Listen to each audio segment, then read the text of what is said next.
Bonjour chers auditeurs et bienvenue à notre libre journal présenté aujourd'hui par Charles-Henri Dandinier. Nous allons parler de la Révolution française avec Philippe Pichot-Bravard. Je vous remercie bonjour, je vous remercie d'avoir accepté mon invitation. Vous êtes auteur de La Révolution française, donc aux éditions Via Romana.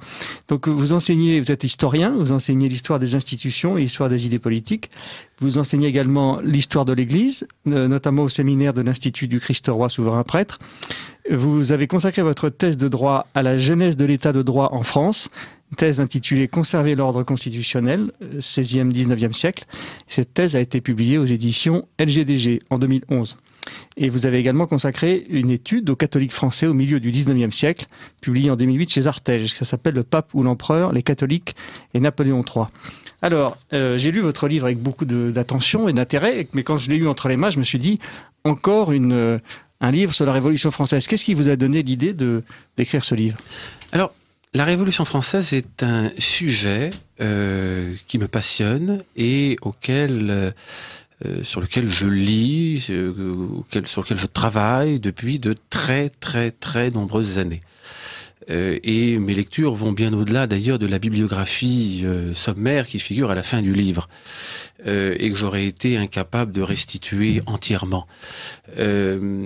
Et il se trouve qu'il y a une dizaine d'années, lorsque j'ai rejoint l'enseignement, il m'a été proposé à Rennes de dispenser un cours d'histoire contemporaine en première année d'histoire, et le programme était la Révolution française. Alors 36 heures à donner sur ce sujet. Et depuis ce cours, je l'ai donné à Rennes, je l'ai donné à l'ICES, à La Roche-sur-Yon, je l'ai donné à la faculté d'Angers, je l'ai donné à la faculté de Nantes. Ça fait 10 ans que je donne ce cours, qui pendant longtemps n'était pas écrit. Je donnais mon cours avec des textes que j'exploitais en séance, avec également mon plan, mais je n'avais rien d'écrit. Et je me suis décidé, il y a 2 ans, à prendre la plume et à écrire sur ce sujet. Et en 6 mois, le livre a été, les 300 pages ont été écrites. Alors, l'objectif n'était pas de raconter toutes les anecdotes que tout le monde connaît sur la Révolution. Oui. Parce que ça ne présente pas un très grand intérêt de refaire ce que d'autres ont fait, et sans doute mieux que je pourrais le faire. L'objectif était de montrer ce qu'a été la Révolution française. En réalité, quand je préparais ces cours d'histoire de la Révolution, je ne trouvais aucun livre qui me donne vraiment satisfaction. Voilà. Aucun livre synthétique. Aucun livre synthétique. Alors là, j'ai voulu montrer dans ce livre ce qu'est le fil rouge de la Révolution.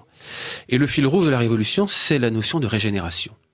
Il y avait des difficultés à la fin de l'Ancien Régime. Des difficultés évidentes, nombreuses, des réformes étaient nécessaires car les institutions avaient vieilli. Il fallait réformer le système social, fiscal. Il fallait rendre à l'ascenseur social sa fluidité. Bon, il y avait des réformes importantes à apporter.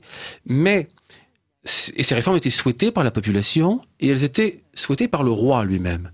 Mais ce n'est pas ce qu'ont fait les hommes de 89. Les hommes de 89 avaient une autre ambition qui était de donner naissance à une France nouvelle, en mettant en œuvre des principes abstraits, des idées. Ils ont engagé une révolution idéologique afin de régénérer la France. Et le terme de régénération, il est véritablement au cœur du discours. On le retrouve partout, même Louis XVI l'emploie. Alors évidemment, pas avec le même sens que Robespierre, mais il emploie lui-même le terme de régénération dans son discours du 5 mai 1789. Donc il s'agit de régénérer le pays et, alors on ne le dit pas encore en 89 ou rarement, de régénérer l'homme, mais la régénération de l'homme, elle découle de la régénération du pays. Donc il faut une France nouvelle et un homme nouveau adapté à cette France nouvelle. Alors cette ambition régénératrice, de radicalisation en radicalisation, elle va conduire à l'expérience jacobine qui est, je crois, la première expérience totalitaire du monde contemporain. Voilà. Et cette expérience et cette ambition régénératrice, elle ne s'est pas achevée avec Thermidor, car les Jacobins n'ont pas atteint leurs objectifs Et la classe politique qui a gouverné la France après Thermidor est une classe politique qui avait siégé à la Convention. D'ailleurs, la Convention est toujours là et qui nourrit à certains égards les mêmes objectifs, mais qui les applique, qui les poursuit d'une manière différente. Et c'est ce qui explique que la Révolution ne soit pas terminée parce que les objectifs n'ont pas été atteints et que aujourd'hui encore, nous avons des hommes politiques de premier plan qui continuent à envisager cette régénération, la définition d'une civilisation nouvelle, de proposer comme perspective un changement de civilisation, et qui disent clairement que la Révolution française n'est pas terminée. Et là, je me contente de reprendre, et c'est d'ailleurs la conclusion de mon livre, de reprendre le titre d'un livre signé il y a 6 ans par celui qui est aujourd'hui le ministre de l'Éducation nationale. Vincent Peillon. Voilà, donc ce livre est d'une actualité brûlante. Il aurait été actuel il y a 10 ans, mais il est vraiment encore plus actuel aujourd'hui. Alors, vous dites que donc dans cet ancien régime dont vous venez de parler, explose une crise d'une gravité inouïe. En quoi cette crise est inouïe? Parce qu'il y a des crises, l'ancien régime en a connu, il a connu la Fronde par exemple. En quoi cette crise, vous dites, institutionnelle, sociale, spirituelle, morale, en quoi est-elle véritablement sans précédent? Oui, il y a, à la fin du XVIIIe siècle, une sorte de dégradation. Il y a d'abord une crise de très long terme, qui est une crise des mentalités, une crise des idées, de nouvelles conceptions se sont imposées. Des conceptions qui ont été formulées au XVIIe siècle, puisant leurs racines d'ailleurs encore plus loin. Une nouvelle conception de la connaissance, une nouvelle conception de l'homme, une nouvelle conception de la société. Jean de Vigry, Frédéric Rouvillois, Xavier Martin ont consacré des ouvrages savants et passionnants sur toutes ces questions. En 2 mots, une nouvelle conception de la connaissance, c'est la grande révolution cartésienne, avec la séparation de la foi et de la raison. Et puis cette démarche intellectuelle, on fait table rase des connaissances acquises pour se les réapproprier en se servant des méthodes des sciences exactes, des sciences mathématiques. On bouleverse la hiérarchie des disciplines intellectuelles en écartant la théologie des autres disciplines, et puis en exaltant les sciences exactes. Et puis on bouleverse la relation au temps. On fait table rase du passé pour se réapproprier les connaissances, et avec l'idée que, avec l'usage de la raison seule, demain sera meilleur qu'hier. On invente le progrès, pour reprendre le titre du livre de Frédéric Rouvillois, l'invention du progrès. On vivait dans une sorte d'éternel présent, reflet de l'éternité divine, et tout d'un coup, on passe dans cette course au progrès, cette course au changement qui va caractériser le XVIIIe et le XIXe siècle. Ça, c'est la grande révolution de la connaissance. Cette révolution, elle pénètre en profondeur les mentalités, parce que Descartes a un rayonnement considérable dès le milieu du XVIIe siècle. Boileau a mis les rayures de son côté, Mazarin, Séguier, Colbert sont des cartésiens, pour le meilleur et pour le pire, hein. Il n'y a pas que de mauvais aspects dans tout cela. On se contente ici de relever un phénomène intellectuel sans porter du genre de valeur. Et puis surtout, dans les collèges de jésuites, c'est ce qu'a montré Jean de Vigry dans sa thèse, une œuvre d'éducation, dans les collèges de jésuites, entre 1700 et 1715, on abandonne l'enseignement de la méthode et de la philosophie thomiste pour adopter l'enseignement de la méthode cartésienne. Ce qui veut dire que les élites du XVIIIe siècle ne pensent plus de la même manière que leurs pères et grands-pères. Et donc ces élites dont la forme mentale est différente, dont le cerveau ne fonctionne plus de la même manière, eh bien elles deviennent réceptives à des idées nouvelles, à des nouvelles manières de voir. Et puis, non seulement elles sont réceptives à ces idées nouvelles, les idées des Lumières, mais d'autre part, elles ne comprennent plus le monde et les institutions, la logique des institutions du pays dans lequel elles vivent. Et notamment, il y a deux aspects qu'elles ne comprennent plus. C'est la royauté sacrée. Toute la dimension sacrée, miraculeuse, et quelque chose qui leur paraît tout à fait dépassé. Et puis elles ne comprennent plus la diversité statutaire. Elles ne comprennent plus cette diversité de coutumes, de traditions, d'usages qui fait que le droit n'est pas le même à Nantes, à Beaupréau, à Fontenay-le-Comte et à Roche-Servière, c'est-à-dire dans un périmètre qui est celui de la future Vendée militaire, qui est un périmètre relativement restreint. Bien, ils ne comprennent plus, pour reprendre le bon mot de Voltaire, que la France soit un pays où l'on change de droit en changeant de chevaux au relais de poste. Voilà. Donc c'est le système des privilèges au sens étymologique du terme. Voilà, des lois privées, des lois particulières, des lois attachées à chaque communauté. Alors ça, c'est la révolution des mentalités. Il y a une révolution quant à la conception de l'homme. On passe d'une conception chrétienne de l'homme à une conception matérialiste de l'homme. On adopte, dans la lignée de Gassendi, l'idée que l'homme n'est qu'un assemblage d'atomes, qu'il est une petite machine et réagissant aux sensations qu'elle perçoit en fonction de son intérêt personnel. Je n'insiste pas sur ce point, je renvoie les auditeurs de Lumière de l'Espérance aux études passionnantes de mon maître Xavier Martin. Et puis, une nouvelle conception de la société,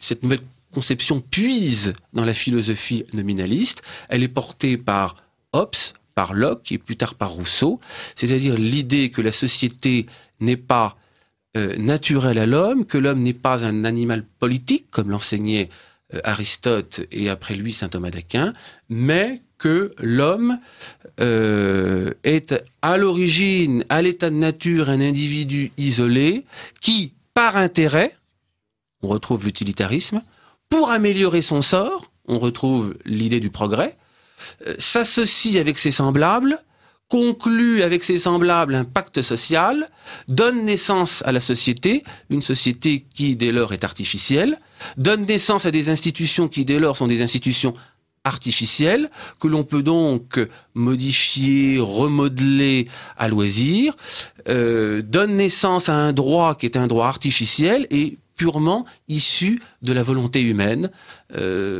sans qu'il y ait l'idée d'un droit supérieur s'imposant à cette volonté.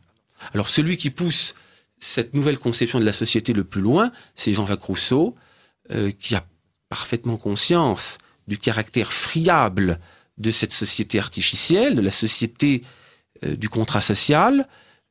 Pourquoi des hommes qui sont des êtres parfaits et solitaires viendraient-ils aliéner leur indépendance pour vivre en société ? Ça n'a pas de sens et le risque est grand que ces hommes veuillent le lendemain ou le surlendemain reprendre leur indépendance. Donc il faut les rendre dépendants du tout, dépendants de la société constituée. Il y a un passage saisissant dans le contrat social du législateur, livre 2, chapitre 7, si ma mémoire est bonne, dans lequel Rousseau explique il faut que celui qui entend instituer un peuple se sente la force, pour ainsi dire, de changer la nature de l'homme, d'altérer sa constitution, doter à l'homme ses forces propres pour lui en donner de nouvelles qui le rendent dépendant du tout et qui fassent que cet être parfait et solitaire ne puisse tirer ses forces que de son association à l'ensemble. Alors là, cette idée ôter à l'homme ses forces propres pour lui en donner de nouvelles, il pourrait y avoir un très long commentaire à effectuer et un commentaire d'une brûlante actualité. Lorsque l'on songe... Tout passe par l'État. Tout passe par l'État. Tout passe par l'État et avec le souci de traquer toute forme d'indépendance. Voilà. Donc le déclencheur des événements révolutionnaires, ça va être la convocation des États généraux. En fait, ça commence par une crise fiscale au tout départ. Il y a l'argent, l'État manque d'argent et on va convoquer les États généraux. C'est comme ça que ça va se passer. Exactement. À cette crise des mentalités s'est ajoutée une crise sociale.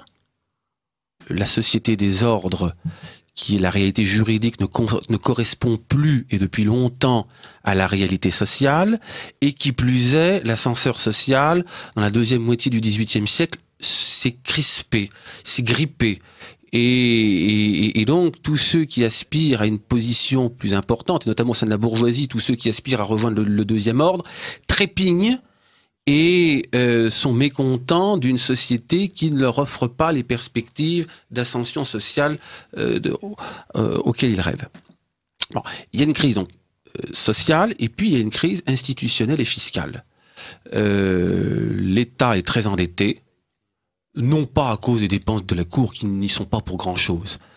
Dans un pays où l'état des recettes et des dépenses se monte à 400, 500 millions par an, 25 ou 30 millions de dépenses pour la Cour et les pensions, on imagine bien que ce n'est pas grand-chose. Non, ce qui a mis le trésor de l'État dans cette situation, ce sont les deux guerres menées, la guerre de 7 ans et la guerre d'indépendance américaine, qui ont très fortement endetté le trésor. Et pour faire face à cet endettement, pour faire face à la charge de la dette, il faut augmenter les ressources. Et augmenter les ressources exige d'adapter le système fiscal et d'amener la haute noblesse. La noblesse paye déjà des impôts, mais plus particulièrement la haute noblesse, la plus riche, qui est souvent aussi de la plus récente, à contribuer davantage à l'effort commun. Bien.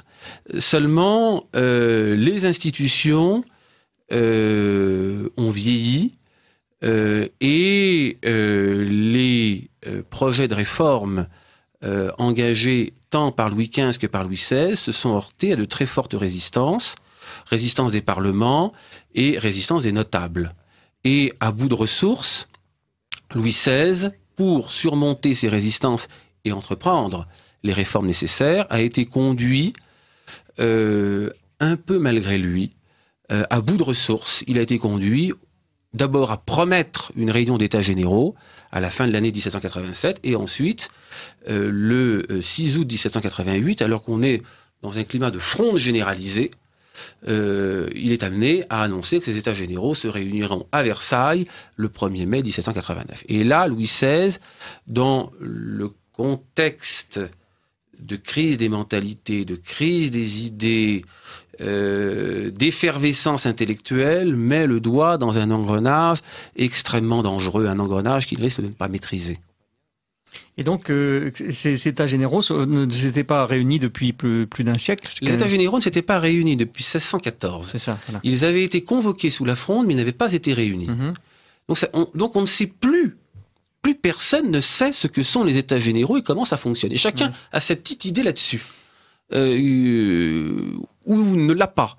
Louis XVI et le Conseil lui-même ne savent pas très bien ce que sont les États généraux et comment ils doivent fonctionner. Et la meilleure preuve de cela, c'est que lorsque le cardinal Lomédy de Brienne annonce la convocation des États généraux, il demande aux bonnes volontés d'adresser au Conseil des propositions sur la manière dont devraient être convoqués les États généraux et la manière dont ils devraient fonctionner. C'est bien reconnaître qu'on ne sait pas comment s'y prendre. Et c'est en même temps ouvrir la boîte de Pandore. Parce qu'évidemment, il va y avoir des centaines et des centaines de libelles, de pamphlets qui vont être publiés. Chacun va dire son idée là-dessus. Tous ceux qui veulent se faire élire aux députés ont trouvé là le moyen de se faire connaître et de se mettre en valeur. Le plus célèbre de ces pamphlets sera celui de l'abbé Sieyès, Qu'est-ce que le tiers-État, qui a été publié au cours de l'hiver, dans lequel l'abbé Sieyès décrit ce que sera la stratégie de ce qu'on peut appeler le parti national, c'est-à-dire le parti de la souveraineté nationale, ou le parti patriote, le parti de la patrie révolutionnaire, comme l'aurait dit Jean de Vigry, c'est-à-dire, première idée, le pays n'a pas de constitution, ce qui est faux, ou s'il en a une, il est en mesure de la changer, Deuxième idée, les États généraux doivent, de leur propre autorité, se transformer en Assemblée nationale.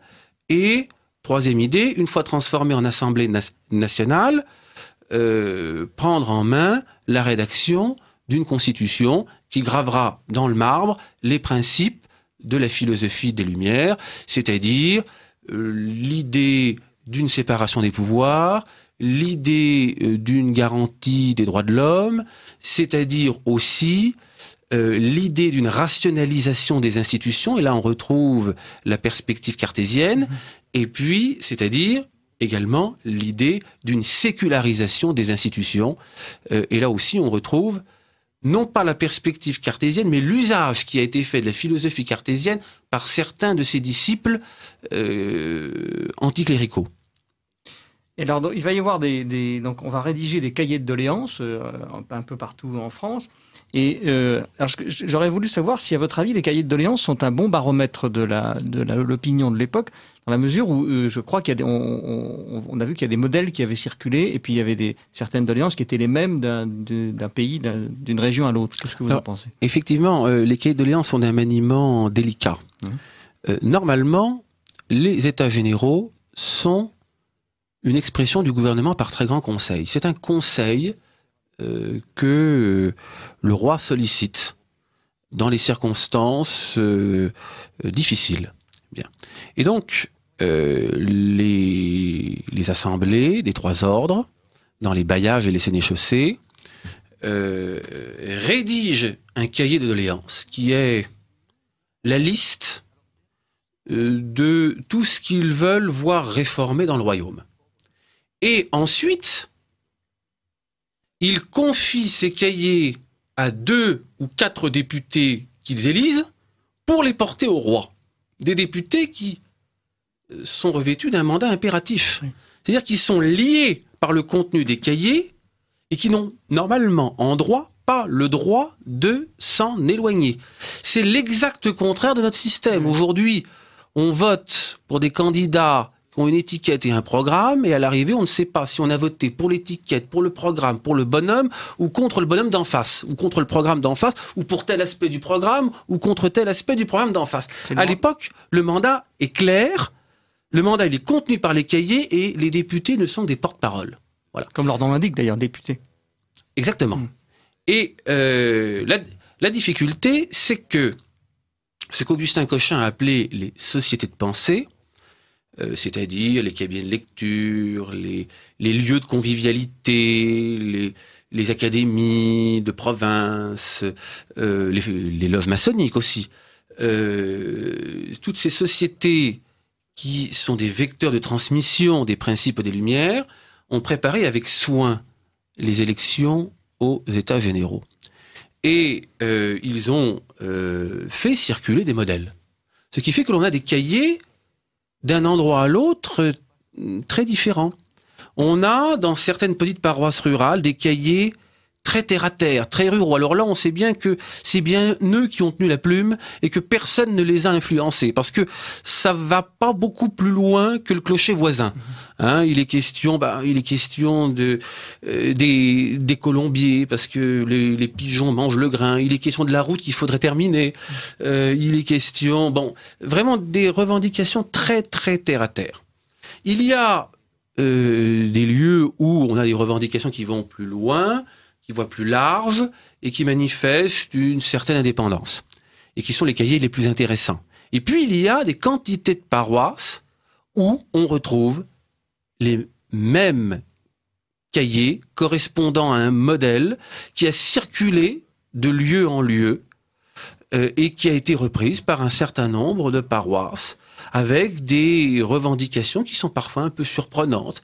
On voit des petites communautés rurales avec, au bas du cahier de doléances, 10 signatures pas bien assurées, mais où on demande la liberté de la presse, parce que c'est quand même très important.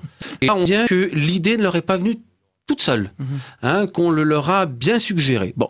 Et alors, ces cahiers rédigés dans les paroisses, on en a assuré la synthèse à l'échelle du bailliage et de la sénéchaussée. Alors là, les idées des villes ont été beaucoup plus... les représentants des villes ont exercé une influence, pour le coup, directe, parce que dans ces assemblées de bailliage et de sénéchaussée figuraient des députés des villes et les représentants des campagnes. Et c'est là qu'on a rédigé le cahier du bailliage ou de la sénéchaussée et que l'on a procédé à l'élection. Et au moment de procéder à l'élection, il faut bien reconnaître que le jeu électoral a été faussé par des manœuvres qui ont été décortiquées par Augustin Cochin il y a à peu près un siècle. Augustin Cochin, qui était un historien issu de l'école des Chartes et qui a passé sa courte vie d'historien, puisqu'il est mort à 40 ans à Verdun, héroïquement, a passé sa courte vie d'historien plongé dans les archives, et il a décortiqué en particulier la façon dont les élections s'étaient déroulées à Dijon et à Rennes. Bon, alors je reprends l'exemple de Rennes dans l'ouvrage, et la démonstration qu'il a est extrêmement intéressante. À Rennes, il y avait 876 délégués à l'Assemblée du tiers-État. 800 pour les campagnes, 76 pour les villes, 60 pour les villes moyennes, Saint-Malo, Vitré, Fougères, la Guerche, et puis 16 pour la ville de Rennes. À l'arrivée, je vous donne tout de suite les résultats et après j'explique comment on est arrivé à ce résultat. Les 16 délégués de la ville de Rennes ont eu 5 députés. Les 60 délégués des villes moyennes en ont eu 2. Les 800 délégués des campagnes en ont eu 1. Et encore, à Rennes, ils n'ont pas été bons.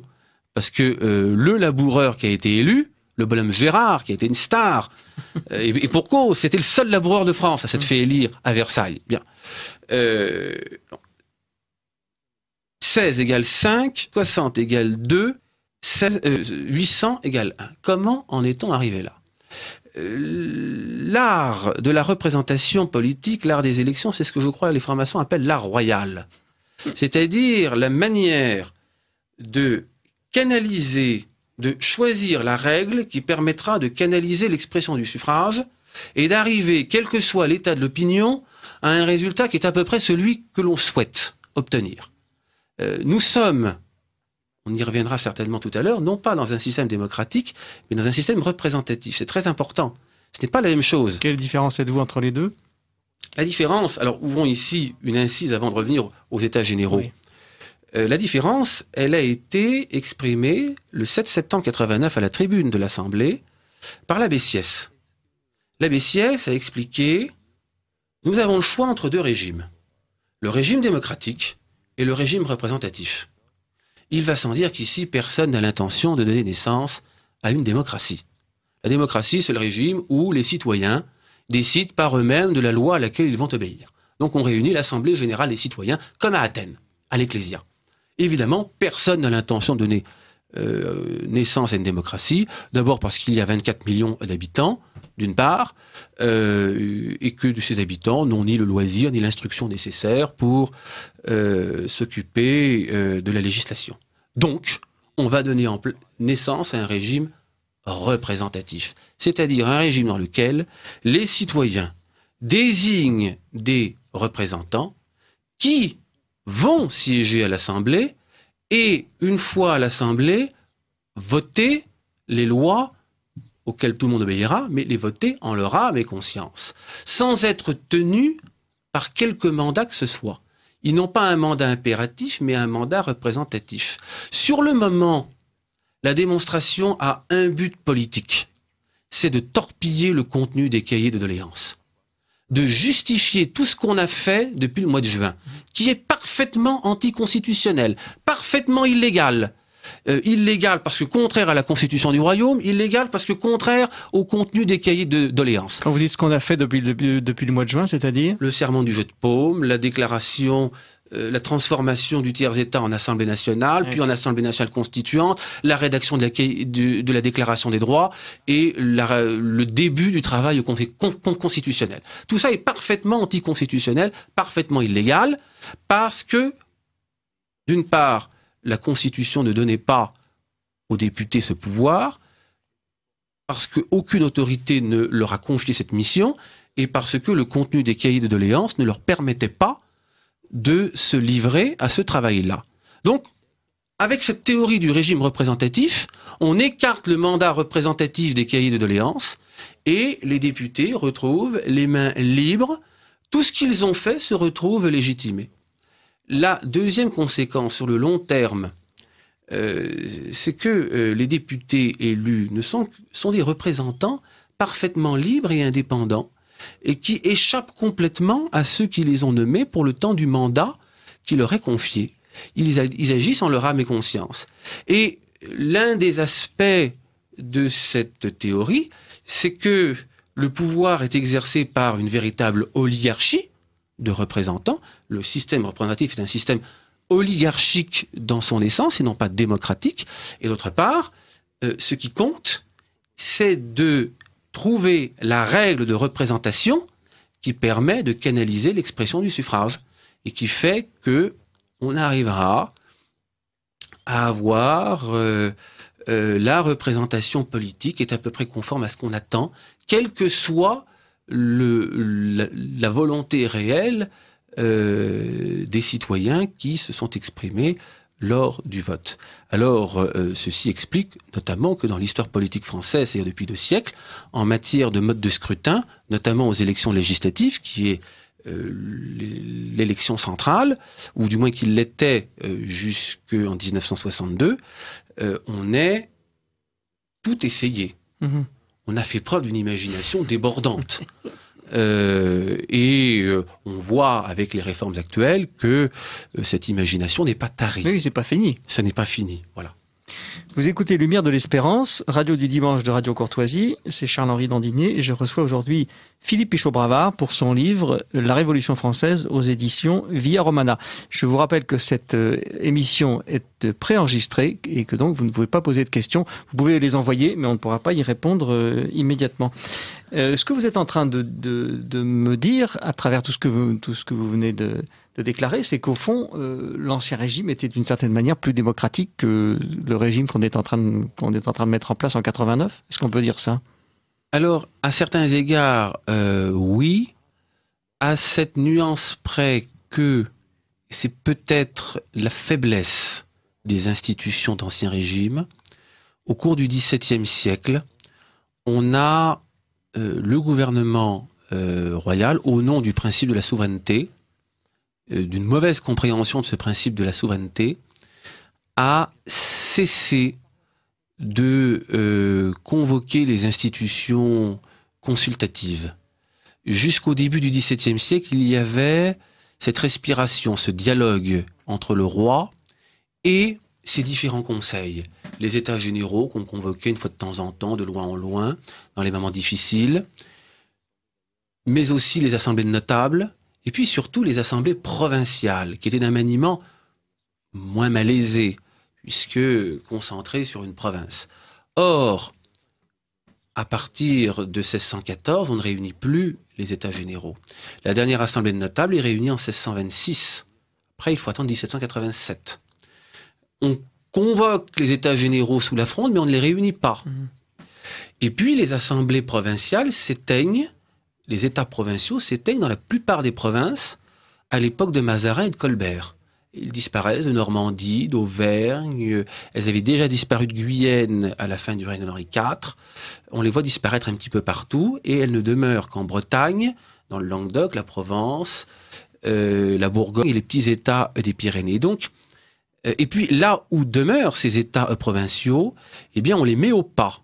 Ça, c'était la politique de Colbert, on les met au pas, on ne doit pas discuter avec le souverain, et donc notamment le don gratuit ne doit plus faire l'objet d'une négociation, mais doit être voté sans discussion et par acclamation. Et là, et Alexis de Tocqueville l'a très bien relevé dans l'Ancien Régime et la Révolution, là, il y a certains équilibres ont été effectivement perturbés.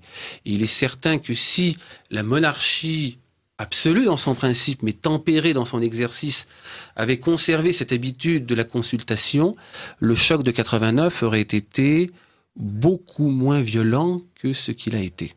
Voilà. On retrouve là votre réflexion, en fait, toute votre étude historique que vous avez fait dans votre thèse, cet État qui change de nature et qui devient de plus en plus tyrannique, on peut le dire, au fil des siècles. C'est-à-dire que à partir de...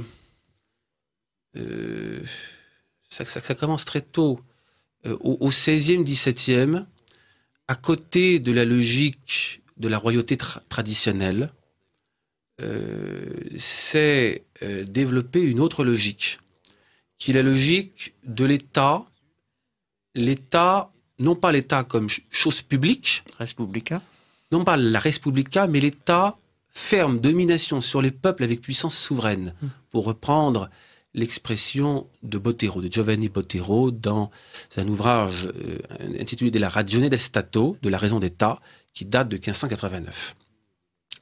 Et ces deux entités, la royauté traditionnelle et l'État, qui coexistent, qui sont imbriquées et en même temps en contradiction, sont deux notions qui obéissent à des logiques différentes. La royauté, elle n'est pas sa propre fin.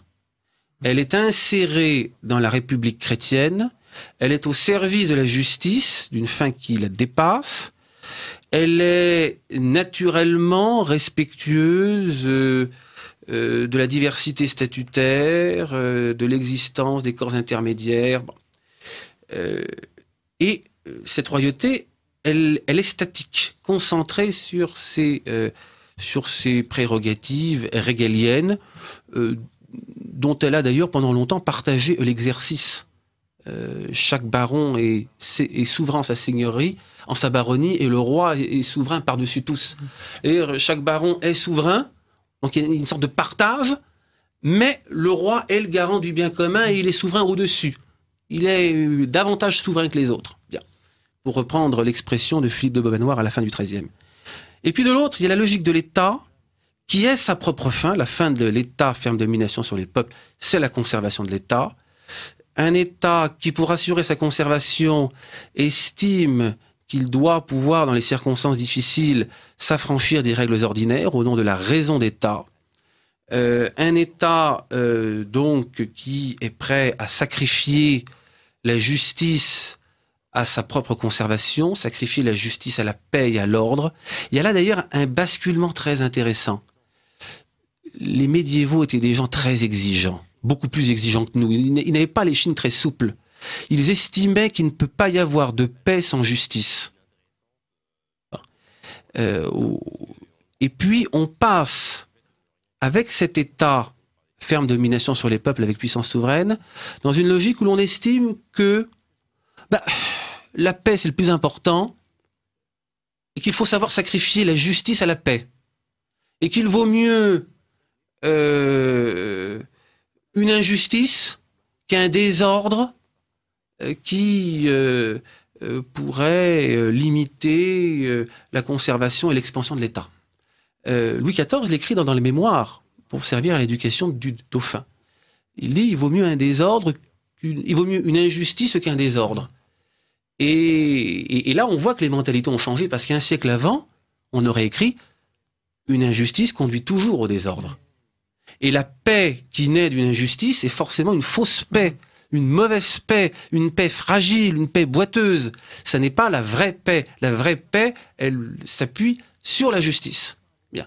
Alors là, il y a effectivement deux logiques différentes. Et puis, pour assurer sa conservation, cet État moderne, il est appelé à étendre son domaine d'intervention de plus en plus, à se doter de moyens de plus en plus importants, en hommes, en argent, à intervenir dans des domaines dans lesquels il eût été impensable qu'il intervint précédemment. Et on voit, dès la fin du XVIe, l'État commençait de temps en temps à se mêler du droit privé. On voit les impôts qui augmentent. On voit les impôts qui jusque-là étaient considérés comme des recettes extraordinaires, être, à partir de François Ier, considérés comme des recettes ordinaires. Ce n'est plus une exception. Ça devient quelque chose de normal. La population ne le considère pas comme tel. Mais c'est comme ça que le considèrent les proches du roi. Bon, on voit donc l'État se doter de moyens de plus en plus importants, l'impôt qui s'alourdit, l'intervention de l'administration, une administration qui, avec la logique cartésienne, s'emploie à rationaliser la société, parfois guidée par d'excellentes raisons. Il y avait des choses à simplifier, à arranger, bien sûr, à améliorer.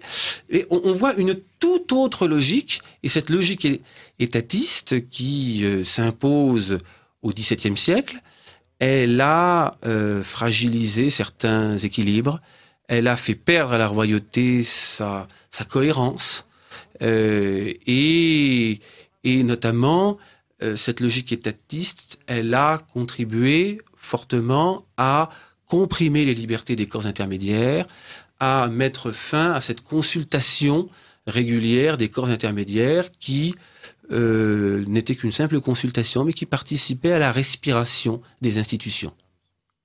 Je crois que on a fait une parenthèse un peu longue, mais je pense que c'était indispensable pour comprendre le processus révolutionnaire.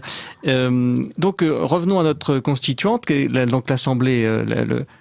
Cette Assemblée des États généraux se transforme en Assemblée nationale, puis en Assemblée nationale constituante. Qu'est-ce qu'elle va faire cette Assemblée ? Alors cette Assemblée, dès qu'elle se proclame l'Assemblée du tiers-État, se proclame Assemblée nationale le 17 juin, elle se proclame Assemblée nationale constituante au début du mois de juillet, elle constitue un comité de constitution et elle commence par rédiger la déclaration des droits et ensuite par commencer à rédiger une constitution écrite, gravant dans le marbre les principes des Lumières.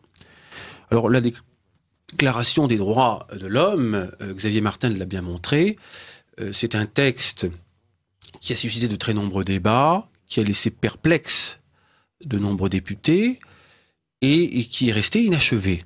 Parce qu'on avait le sentiment, au bout de 3 semaines de travail, d'être en train de la manquer, de la louper. Et donc le 27 août, on dit toujours la Déclaration des droits a été votée le 26 août 89. C'est pas vrai. Aux archives parlementaires, on le voit bien. La déclaration n'a jamais été votée le 26 août. Le 27 août au matin, on a décidé d'en suspendre la rédaction et avec l'idée de reprendre la rédaction de la déclaration une fois que la Constitution serait terminée. Seulement quand la Constitution a été terminée, c'est-à-dire 2 ans après, eh bien, on a réalisé que cette déclaration, elle était devenue un texte emblématique, qui avait fait le tour de France, qui était placardé dans les mairies. On affirme même qu'on apprenait à lire à certains enfants avec, et que par conséquent, on ne pouvait plus y changer une virgule. Voilà. Et au départ, il n'y a pas eu le sceau des députés dessus. Et non. Ce n'est qu'au début du mois d'août 91. Alors, on la garde telle qu'elle, mais comme elle ne donne pas satisfaction, on décide de ne pas lui donner de portée juridique. Donc, on va reprendre quelques libertés, quelques droits, à minima, que l'on va intégrer dans la Constitution, dans le titre premier, eux auront une portée juridique. Quant à la déclaration, elle conservera une valeur symbolique, pas de portée juridique. Et cette déclaration n'aura pas de portée juridique avant que le Conseil constitutionnel, dans sa jurisprudence de 1971, définisse la notion de bloc de constitutionnalité et décide de confronter la loi, la conformité de la loi à ce bloc de constitutionnalité dont fait partie la Déclaration des droits de l'homme et du citoyen de 1789. Voilà. Mais à l'époque... Elle aura eu une portée tout de même sur le plan international avant ça, pour la Déclaration universelle des droits de l'homme, par exemple. Mais c'est autre chose. La Déclaration universelle des droits de l'homme, c'est une déclaration qui a été rédigée en 1948, mais qui n'est pas la même déclaration. On a conservé l'idée des droits de l'homme, oui, mais on a rédigé un tout autre texte. Oui. Et un texte qui, d'ailleurs, si on compare la Déclaration universelle des droits de l'homme et la Déclaration française des droits de l'homme et du citoyen de 89, si on compare donc le texte de 1948 et le texte de 1789, on ne peut que constater un certain nombre de différences. Notamment dans la Déclaration universelle, la famille figure. La perspective n'est pas une perspective strictement individualiste. C'est une perspective intermédiaire entre la logique traditionnelle, aristotélicienne, et la logique individualiste. On a réalisé une sorte de compromis. Le texte de 1948 est un texte moins révolutionnaire que peut l'être celui de 89. Est-ce que vous ne pensez pas que l'un des problèmes de cette déclaration des droits de l'homme et du citoyen, comme son nom l'indique, est associe les droits de l'homme et les droits du citoyen, les mélangeant, c'est-à-dire on pourrait considérer que les droits de l'homme seraient des droits absolus, le droit à la vie par exemple, et puis les droits du citoyen, des droits positifs, et donc beaucoup plus contingents et relativistes. On met les deux sur le même plan. On met les deux sur le même plan, et puis surtout... cette déclaration, elle prétend définir des droits d'un homme avec un grand H, un homme abstrait, et définir pour cet homme abstrait et pour ce citoyen abstrait des droits et des libertés abstraites. Ce ne sont pas des droits et des libertés concrètes. La conclusion, la conséquence de cela, c'est que il y aura très rapidement une tension entre les principes qui auront été définis dans la déclaration de manière purement abstraite et les textes adoptés par les assemblées révolutionnaires successives dès l'Assemblée constituante. Je vais vous donner 2 exemples. L'article 1er de la Déclaration des droits de l'homme et du citoyen dit les hommes naissent et demeurent libres et égaux en droit. Bien. L'année suivante, on instaure un système électoral qui distingue entre les citoyens actifs et les citoyens passifs. Donc il y a ceux qui n'ont pas le droit de voter, il y a ceux qui ont le droit de voter et qui n'ont pas le droit d'être élus, il y a ceux qui ont le droit de voter et d'être élus, selon l'imposition, l'importance de l'imposition auquel ils sont soumis. Bien. Donc les hommes ne sont pas demeurés égaux en droit. Le 15 mai 1791, deuxième exemple touchant à cet article 1er, l'Assemblée nationale constituante décide de ne pas toucher au statut des personnes appelées pudiquement non libres. C'est-à-dire qu'on ne s'occupe pas des esclaves qui sont dans les colonies. On ne remet pas en cause l'esclavage. Là, on le constate, les hommes naissent et demeurent libres et égaux en droit, mais ils ne le sont pas demeurés bien longtemps. Et puis, troisième exemple, l'article 17 définit la propriété comme un droit inviolable et sacré et affirme que nul ne peut en être privé sans une indemnité juste et préalable. Je cite de mémoire. Or, que fait-on 2 mois plus tard, le 2 novembre 1789, on procède à la mise à disposition de la nation des biens du clergé. C'est-à-dire on nationalise le premier propriétaire du royaume. Une nationalisation de 3 milliards. C'est quand même une sérieuse entorse à cet article 17, entorse sur laquelle Edmund Burke d'ailleurs insistera en montrant que cette entorse annonce bien pire à l'avenir, et il avait raison, parce que la Révolution s'est caractérisée par une violation constante et permanente du droit de propriété, avec un grand mouvement de propriété, confiscation des biens du clergé, confiscation des biens des émigrés, confiscation des biens des condamnés à mort, avec tout le trafic qu'il y a eu derrière, des personnes qui n'ont fini sur l'échafaud que parce qu'elles avaient du patrimoine et qu'il y avait quelqu'un qui lorgnait dessus, confiscation des biens des insurgés, et puis derrière, tout ce trafic de biens nationaux, de petits notables qui se sont gorgés jusqu'à l'indigestion, parce qu'il n'y a pas d'autre mot. Alors, en 91, 92, 93, ça a encore été relativement sage et raisonnable, mais en 95, il y a eu des forêts immenses qui ont été acquises pour des bouchées de pain, des monastères qui ont été, avec leurs terres, achetés pour pas grand-chose, et les nouveaux acquéreurs n'ont eu qu'à démolir le cloître et l'abbatiale pierre à pierre, comme à Cluny, pour rentabiliser leur investissement. Ce qui... d'ailleurs, est l'une des manifestations les plus terribles de la barbarie de cette époque. Imaginez que pour faire du fric, on a démantelé des chefs-d'œuvre d'art roman du XIe, du XIIe siècle, des cloîtres, des abbatiales, et notamment le chef-d'œuvre par excellence qui était l'abbatiale de Cluny. Nous allons faire une petite pause musicale avec Mozart et nous reprenons cette conversation dans quelques minutes. Voilà, c'était un petit morceau de Mozart pour permettre à notre invité de reprendre son souffle. Vous écoutez Lumière de l'Espérance, radio du dimanche de Radio Courtoisie.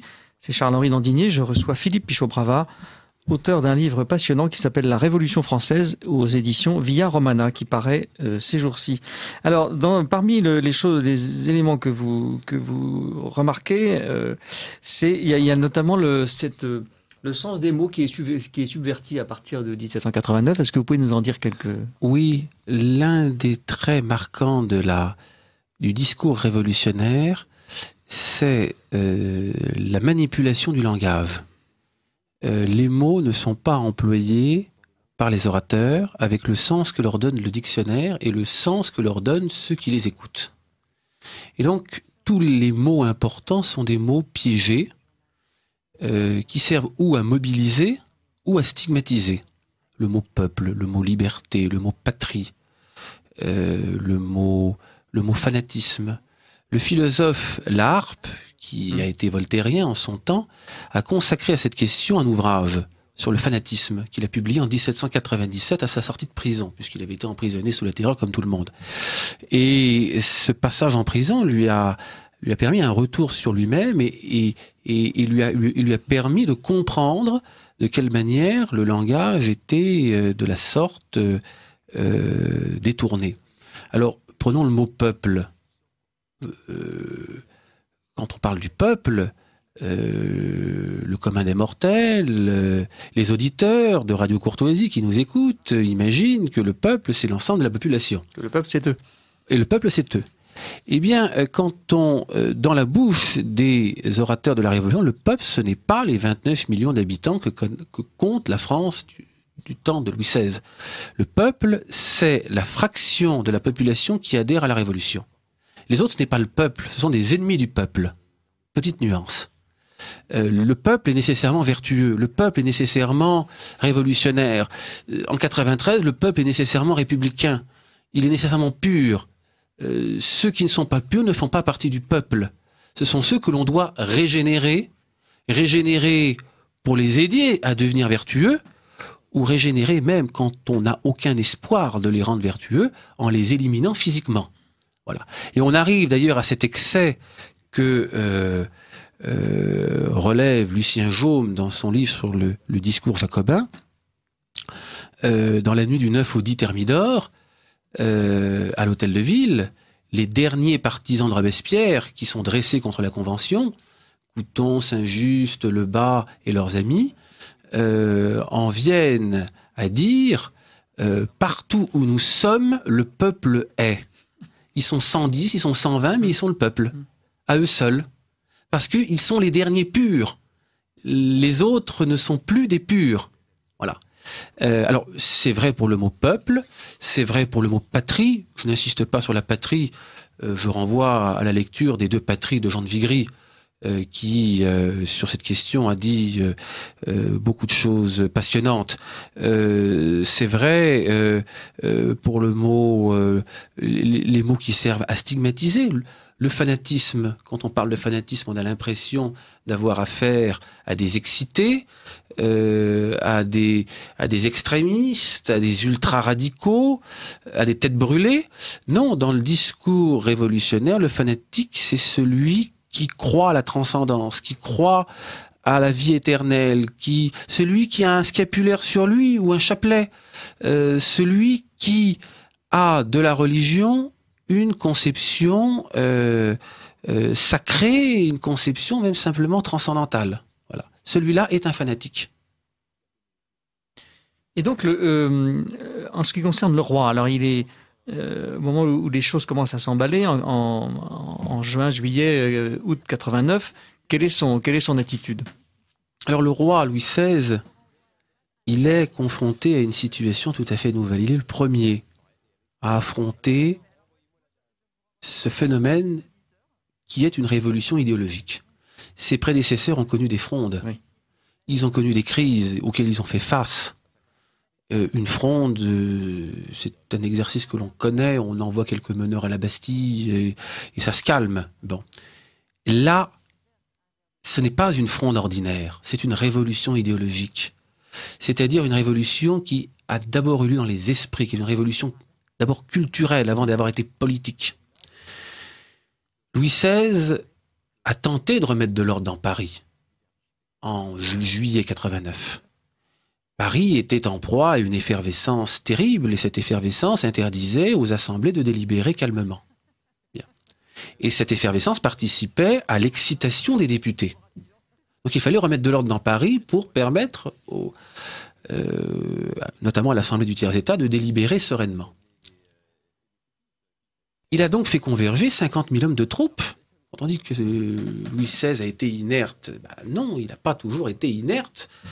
Il a pris les dispositions, 50 000 hommes de troupes, ce n'est pas rien, c'est amplement suffisant. Il a renouvelé son conseil pour lui rendre sa cohérence. Il a fait appel pour mener ses troupes au meilleur général qu'il avait, le maréchal de Broglie, qu'il a nommé ministre de la guerre, qui était un vieux monsieur, mais qui a tout de même fait ses preuves. Bon. Et puis, ces troupes qui sont à Paris le 12, le 13, le 14 juillet, non seulement ne lui ont servi à rien, mais ont contribué à aggraver le désordre. Pourquoi?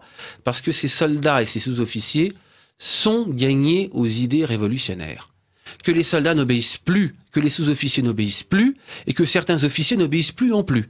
Et que les officiers qui veulent donner des ordres pour ramener l'ordre dans Paris s'exposent à la fronde de leurs propres hommes.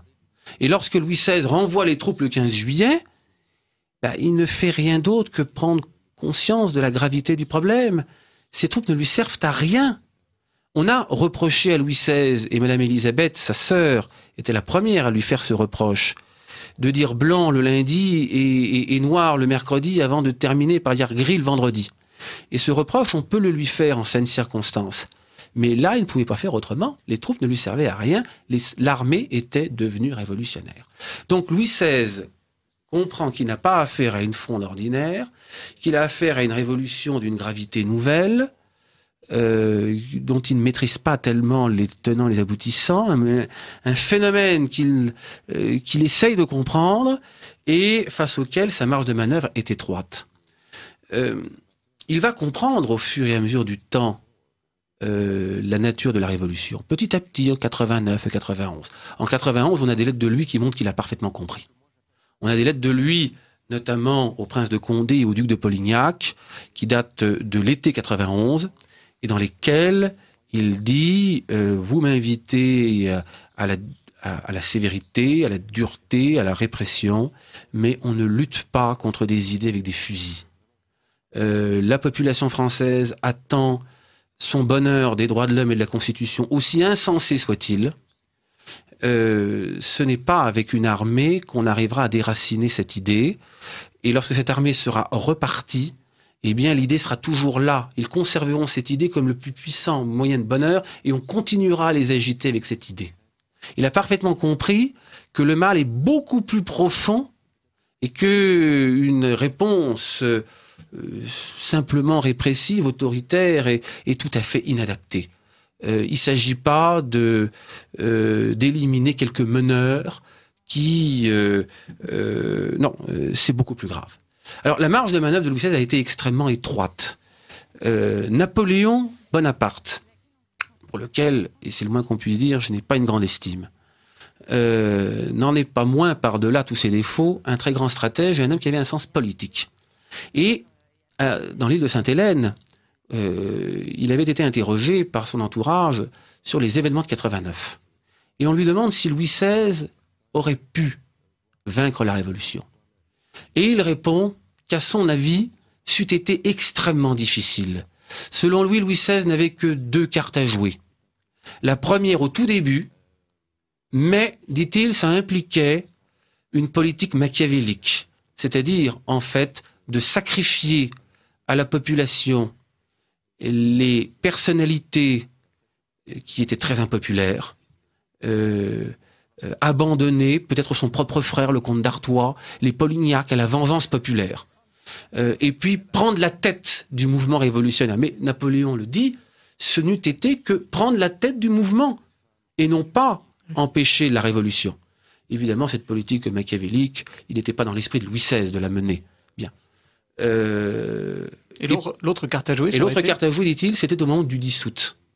Au moment du 10 août, la révolution était fatiguée, et là, il aurait pu jouer quelque chose. Et je crois effectivement que Louis XVI pouvait jouer une carte dans la nuit du 9 au 10 août. Quand, le 10 août à minuit, il entend le tocsin sonner, il comprend que Santerre, Pétion, Danton, ces 3 personnalités qui ont été grassement payées par la liste civile pour que l'insurrection n'ait pas lieu, des centaines de milliers de livres, que ces gens-là l'ont trahi et que l'insurrection aura lieu malgré tout. Bon, il sait qu'il a 4-5 heures devant lui. Bon, il y avait une seule chose à faire, les Tuileries étant indéfendables, il avait 900 Suisses à sa disposition, 300 gentilshommes, il fallait monter à cheval, faire monter la famille royale en voiture, on avait amplement le temps, et avec 200 Suisses à chaque portière, 200 devant, 200 derrière, personne n'aurait pu s'opposer à un départ en force. Il serait parti pour la Normandie, où tout était prêt pour l'accueillir.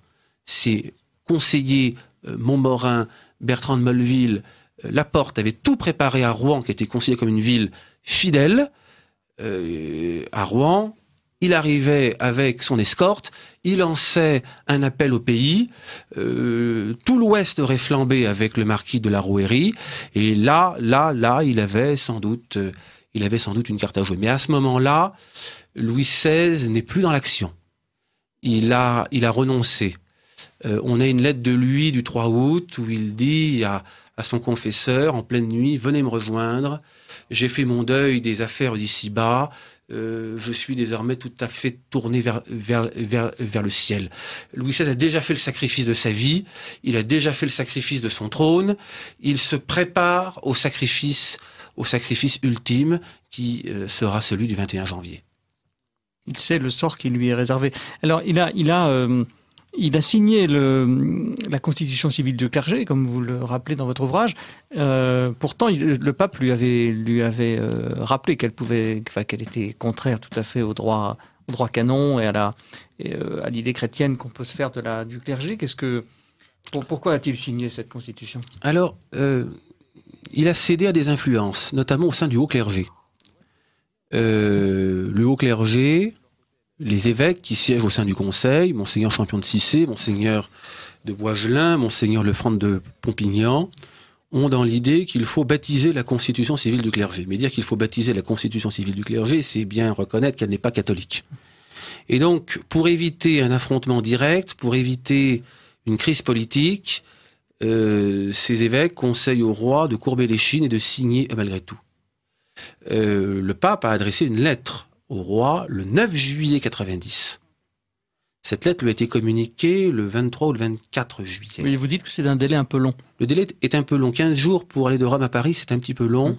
On a des courriers qui, normalement, devraient mettre une semaine à l'époque. Il est probable que la lettre a été retenue le temps que le roi se soit engagé verbalement à signer le texte et qu'on ne lui ait présenté la lettre qu'après qu'il se soit engagé verbalement. Mais il ne s'était engagé que verbalement. Ah oui. Et la pièce reçue, la lettre du pape, n'était pas une pièce anodine, et elle était de nature à l'amener à réexaminer la situation. Ce qui fait que quand il signe vraiment un mois après, il signe en pleine connaissance de cause. Il signe à regret, mais il signe en pleine connaissance de cause.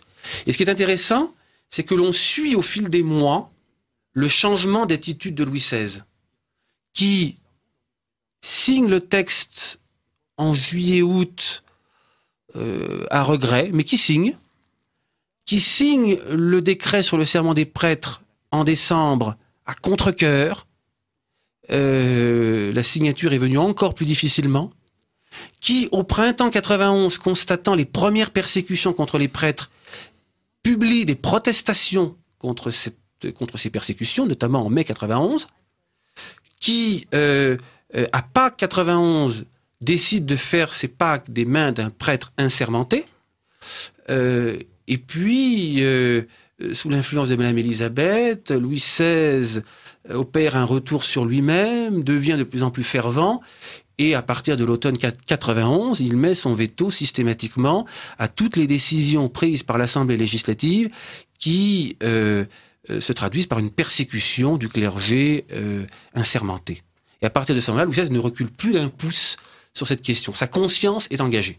Voilà. Et l'on voit bien qu'en un an, son attitude a changé, et ce changement d'attitude est le reflet d'un retour sur lui-même et d'une véritable conversion intérieure qui, du bon chrétien qu'il était, a fait de lui un chrétien vraiment fervent.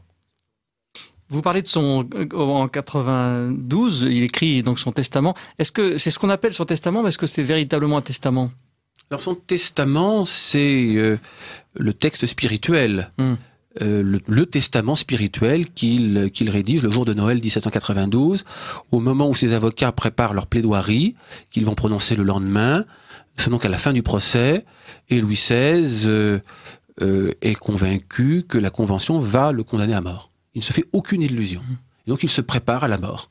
Et il rédige, en ce jour de Noël, jour choisi symboliquement, on peut l'imaginer, il rédige ce testament spirituel d'une très grande beauté, d'une très grande élévation de pensée, dans laquelle il manifeste son regret d'avoir signé les décrets sur la constitution civile du clergé, il pardonne à ses persécuteurs et il exprime sa foi dans les principes de l'Église. Et donc vous parlez après, alors bon, il va être condamné, exécuté le 21 janvier 1793, comme tout le monde le sait. Vous parlez un petit peu plus loin de la Constitution, ça serait important d'en parler, du 24 juin 1793. Vous dites que c'est une Constitution qui est inapplicable et inappliquée, mais elle occupe une place importante dans l'imaginaire de la gauche et elle mérite à ce titre d'être étudiée. Est-ce que vous pouvez nous en dire quelques mots? Oui, alors cette Constitution, c'est la Constitution que la Convention a commencé à rédiger à l'automne 92. Une Constitution qui, pendant des mois et des mois, n'a pas avancé et a été l'enjeu de l'affrontement entre les montagnards et les Girondins. Bien. Au lendemain de l'élimination des Girondins, élimination qui est d'ailleurs très intéressante à étudier, parce qu'on retrouve dans ces séances des 31 mai et 2 juin tous les traits, toutes les méthodes qui permettent, dans une assemblée à une minorité, d'imposer sa volonté à une majorité inorganisée. Les méthodes qu'on avait vues lors de l'élection aux États généraux, que l'on a retrouvées dans certaines séances de l'Assemblée constituante et que l'on retrouve notamment à la veille du 10 août au sein de l'Assemblée législative. C'est-à-dire la manipulation du vocabulaire, l'usage du mensonge, etc., etc. On pourra y revenir dans quelques instants. Et donc, après cette élimination des Girondins, les montagnards ont tricoté à la va-vite une constitution afin de rassurer les modérés. Une constitution qui se veut hyper démocratique. En réalité, elle présente un caractère hybride entre le système représentatif et un véritable système démocratique. Mais une constitution avec une assemblée unique, avec une assemblée renouvelée très fréquemment, avec la possibilité d'un appel au peuple des lois adoptées par l'Assemblée, mais une constitution que les Jacobins, les montagnards, n'ont pas l'intention de mettre en œuvre. Et c'est là l'imposture. Parce que mettre en œuvre cette constitution, elle va être rédigée en 3 semaines, adoptée par référendum.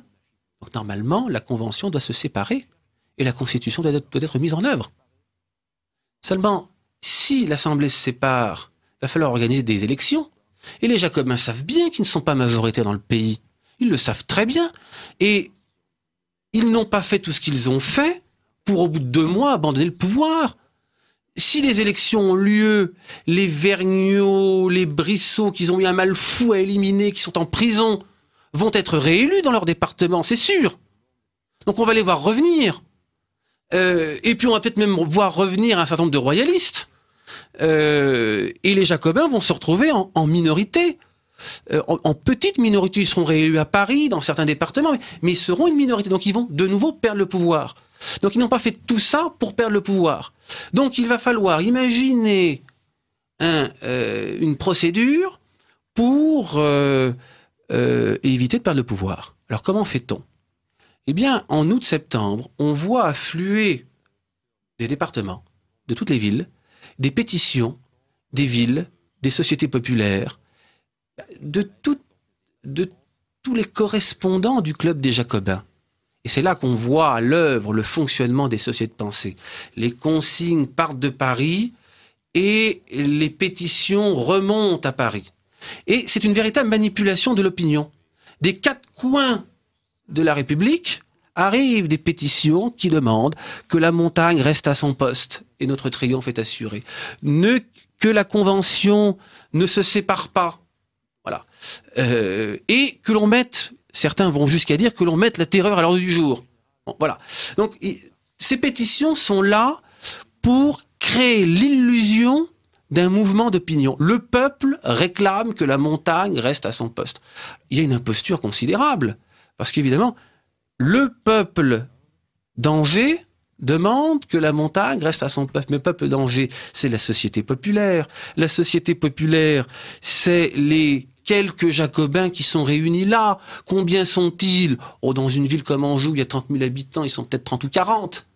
Donc, ces 30 ou 40 ont signé cette pétition au nom du peuple d'Angers, au nom des 30 000 habitants. 30 personnes qui parlent au nom de 30 000, que la montagne reste à son poste. Je suis originaire d'un patelin de Bretagne, il y avait 700 citoyens. Ils étaient 8 ou 9 à la Société populaire. Bon, après le passage des chevaux, on n'était plus que la moitié. 8 ou 9. Bon, c'est 8 ou 9. Le peuple d'eux demande que. Ils sont 8 ou 9 sur 700. Tous les autres sont royalistes. Vous voyez, donc il y a une manipulation. Vous voyez, le peuple demande que nous restions à notre place. Et s'appuyant sur ce mouvement de pétition, il n'y a pas les sondages à l'époque. Donc on s'appuie sur ce qu'on a, sur ces pétitions qu'on fait remonter. S'appuyant sur ce jeu de pétitions, Saint-Just, le 10 octobre 93, monte à la tribune, explique que la Constitution, c'est le régime du temps de paix, mais que nous sommes en guerre, et que tant que nous sommes en guerre, il faut qu'on ait les moyens de gagner cette guerre, et que le gouvernement du temps de guerre, c'est le gouvernement révolutionnaire. Donc la Constitution ne sera pas appliquée, on en reporte l'application à la fin de la guerre, et tant que la guerre n'est pas terminée, la République sera gouvernée de manière révolutionnaire. Voilà. Et c'est par ce tour de passe-passe que s'est établi, au mépris du référendum qui a ratifié cette Constitution, cette dictature des comités, ce gouvernement révolutionnaire théorisé le 10 octobre 93 et qui s'est mis en place au cours de l'automne 1793. Ils ont tout inventé? Oui. Et là, la question qu'on peut se poser, vous avez très bien expliqué les origines idéologiques de toutes ces du changement de mentalité, changement culturel, mais toutes ces méthodes sur le plan, où les ont-ils apprises? Ça leur est venu naturellement? Alors, je ne sais pas où ils ont appris de ces méthodes, mais on peut les décortiquer. Parce que tout à l'heure, j'ai promis aux auditeurs de Radio Courtoisie de prolonger mon propos sur les élections des députés de Rennes, et je ne l'ai pas fait. Alors on peut parler de ces élections, on peut aussi parler de la séance d'élimination des Girondins, les 31 mai et 2 juin. Ce sont des séances extrêmement intéressantes. On peut aussi parler de la séance des 8 et 9 août 1792, au cours de laquelle les Jacobins ont fait peur aux feuillants et ont renversé la majorité au sein de l'Assemblée législative. Le 31 mai 1793, parlons de l'élimination des Girondins. Les Girondins et les montagnards étaient à couteau tiré depuis plusieurs mois. Une commission avait été créée, la commission des 12 membres, visant à, avec des pouvoirs assez étendus, pour ramener l'ordre dans Paris. Bien. Cette commission, elle avait été créée à la demande de Barrère, c'est de quelqu'un qui est plutôt proche des montagnards. Seulement au moment de l'élection des membres de la commission, c'est les Girondins qui avaient été élus. Résultat, les montagnards ont demandé dès le lendemain la suppression de la commission qu'ils avaient instituée. Bon, cette commission a été supprimée, puis rétablie le lendemain. Je vous passe les détails. Toujours est-il que le 31 mai, la commission, elle est là. Elle est toujours là. Bien. Et là, c'est l'épreuve de force. Premier trait, les tribunes sont pleines à craquer et l'Assemblée est ceinturée de militants révolutionnaires. On a mobilisé le banc et l'arrière-banc, les sans-culottes, les tricoteuses, ils sont tous là pour créer une ambiance. Ils hurlent, ils crient, ils menacent ceux qu'ils doivent menacer, ils applaudissent leurs amis. Bien. Au cours des débats, même, la pression populaire est telle qu'on autorise une partie des manifestants à siéger dans la salle de la Convention. On leur laisse les travées de gauche et les montagnards iront siéger à droite à côté des Girondins. Voilà. Bon, déjà, donc, il y a cette pression physique. Bien. Premier trait. Deuxième trait, les Girondins sont assimilés à ce qu'il y a de plus infamant. L'usage de l'injure infamante, l'étiquette infamante.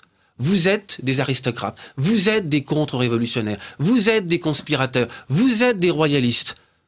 Une partie d'entre eux ont voté la mort de Louis XVI, mais ce sont des royalistes. Bien. L'étiquette infamante. Bon, c'est un procédé qui n'a pris aucune ride, sauf qu'on a changé les étiquettes. On n'utilise plus les mêmes, on les a actualisées. Bien. Deuxième trait. Troisième trait, l'usage du mensonge systématique. Bon. Notamment, Couthon, montant à la tribune, explique que le peuple de Paris n'est pas en état d'insurrection et que c'est l'injurier que de dire qu'il est en état d'insurrection. Or, la déclaration d'insurrection, elle est officielle. Voilà, donc on ne peut pas utiliser de mensonge aussi grossier que celui-ci.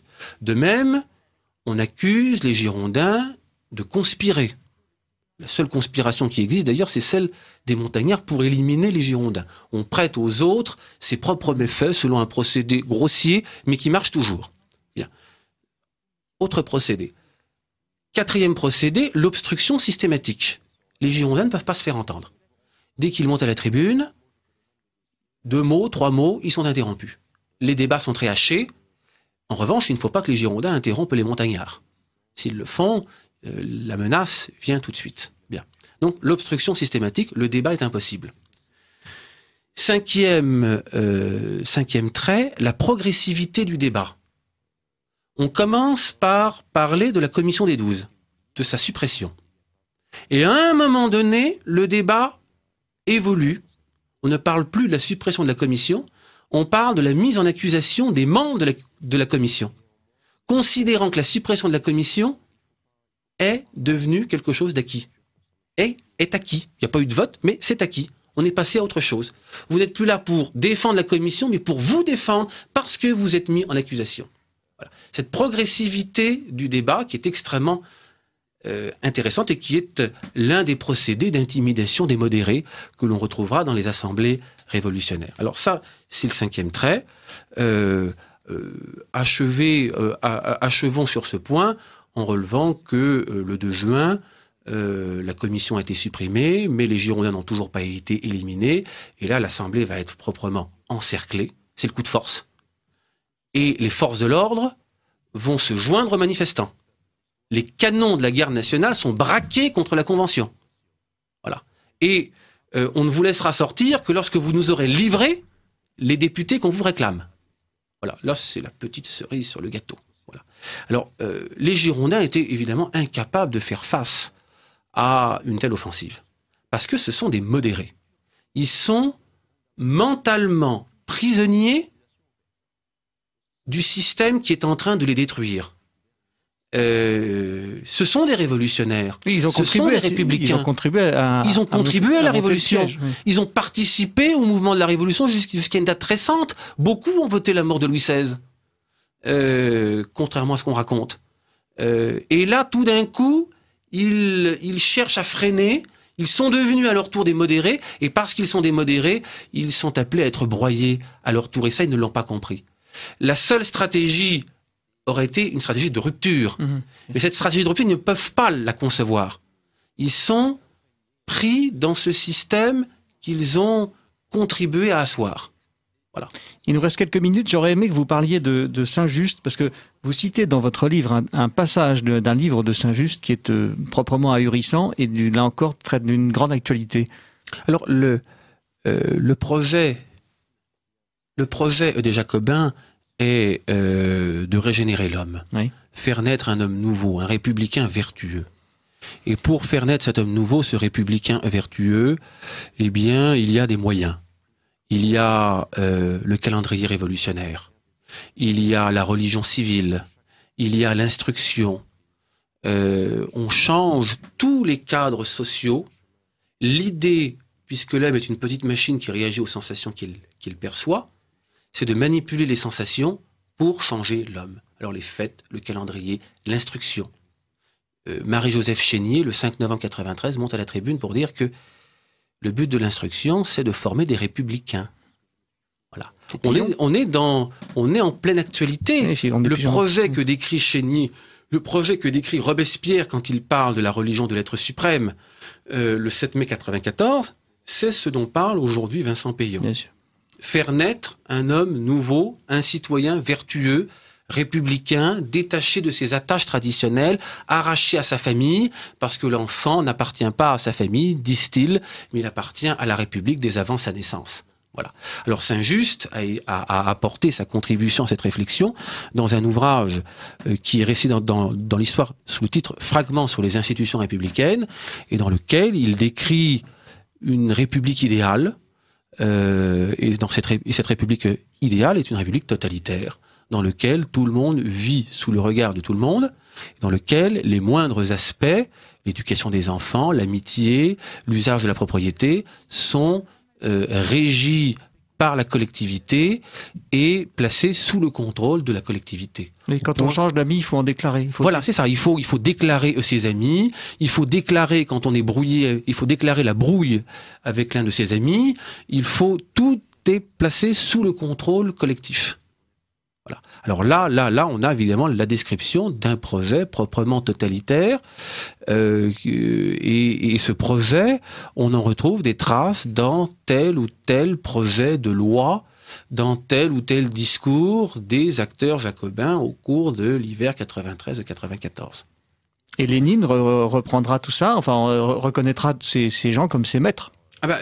Effectivement, Thermidor n'a pas refermé la parenthèse et effectivement, Lénine, au moment où l'on croyait que la révolution était terminée, Lénine a, en 1917, réenclenché la dynamique révolutionnaire en se servant du précédent révolutionnaire qui a nourri abondamment sa réflexion, qui est chez lui une référence permanente, et en perfectionnant les techniques révolutionnaires, en méditant les erreurs qui ont été commises pour ne pas les renouveler lui-même. Philippe Pichot-Bravard, je vous remercie infiniment. Je rappelle le titre de votre livre, La Révolution française, aux éditions Via Romana. Merci beaucoup. C'est moi qui vous remercie.